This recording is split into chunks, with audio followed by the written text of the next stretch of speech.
Assalamualaikum warahmatullahi taala wabarakatuh. Julak Ipin kembali pulang berkisah untuk kekawanan terutama penggemar Julak Ipin.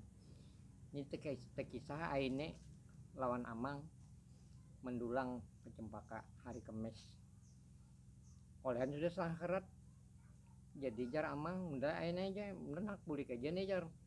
Jadi jaran mujar jar aine lawan Amang nyomang jar bulik nyom. Ingat kalau nyo jam beton sungai paring jar.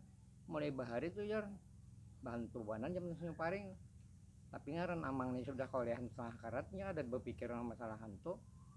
Jadi buliknya jam setengah 11 malam sudah bulik gue nekat mulai Cempaka. Masa jam setengah 12an udah sampai parak jembatan sungai paring. Baca Allahullah 2-3 kali baca Allahullah. Sepeda nang terpido bahari itu nang derem mundur tuh. Deremnya mundur. Mbak itu baca Allahullah anu ayat kursi 2-3 kali.